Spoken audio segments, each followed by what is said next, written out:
Arthur J. Robinson, or Mr. Okra, as pretty much everyone called him, who rolled each day through the streets of New Orleans in a loudly painted pickup truck cum fruit stand singing his sales pitch like the roving food vendors once common in the city, died on Thursday at his home there.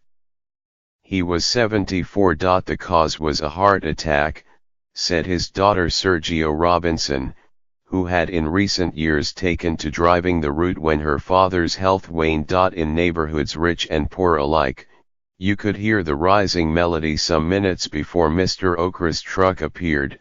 I have oranges and bananas. I have eating pears and apples.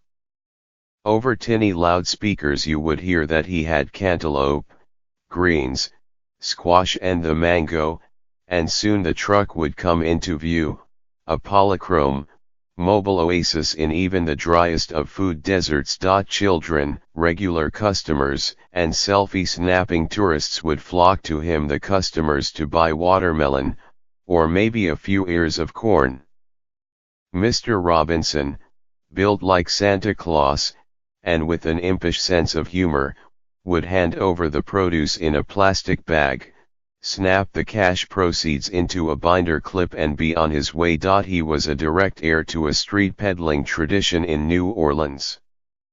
Well before delivery apps purportedly disrupted the grocery business, people sat at their front stoops and bought from the waffle man, the peanut man, the banana man, the hot stuffed crab lady, or the ha-ha man, an ice cream vendor so called for his sing-song jingle. Used to be a lot more peddlers like Okra, said Brian Reaney, the warehouse supervisor at A.J.'s Produce, a wholesaler where Mr. Robinson would stop every morning at 6 to shoot the breeze and gather the day's goods. I think he was the last of the neighborhood truck drivers. He was certainly the most celebrated. In the mid-2000s, a well-known local artist named Dr. Bob offered to paint Mr. Robinson's pickup, this kind of advertising being another local tradition, and turned it into arguably the most recognizable vehicle in the city. Names of fruits and vegetables covered the hood and the sides, along with the slogan "Juiciest fruits in the hood." And Mr. Robinson's own observations, like, "Ain't no joy like a Ninth Ward boy." Ms. Robinson recalled that when her father returned to the city several months after Hurricane Katrina, he saw, spray painted on a refrigerator left out along the road, "Please find Mr. Okra, we need him." He resumed his deliveries, giving away the produce on his first trip around the recovering city free of charge. Arthur James Robinson was born in New Orleans on June 8, 1943, the youngest of 14 children. His father, Nathan Robinson, known as Okra Man, delivered fruits and vegetables by wheelbarrow and horse and buggy. Arthur was, naturally, Lil Okra for a time.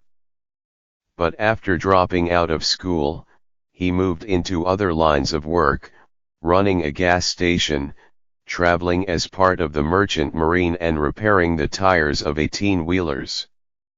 Still, on Sunday afternoons, he would bring groceries to some of the elderly people he knew. Ms. Robinson said then it turned out to be everybody in the neighborhood got used to coming to him.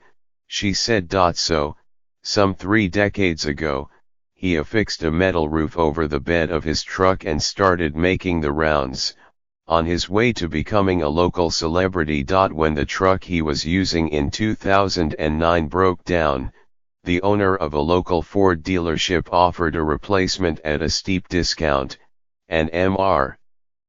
Robinson's fans and customers raised the money to pay for it.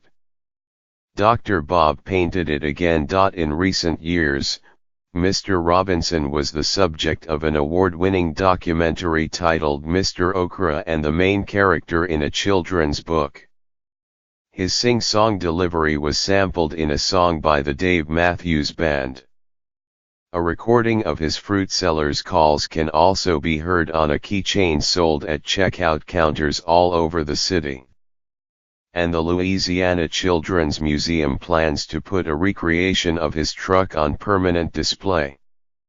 Ms. Robinson is holding onto the actual truck to continue her father's rounds. Besides her, his survivors include 6 sons and another daughter as well as a bunch of grandchildren, Ms. Robinson said. The contours of the daily route changed little, and while Mr. Robinson always talked of how much he loved New Orleans, he was, like many of its most celebrated figures, wary of how much the city had changed. When I was a boy, New Orleans, it was different than what it is now, he said in the 2009 documentary, talking of long-time food markets that had been replaced by tourist booths. Things done changed a whole lot.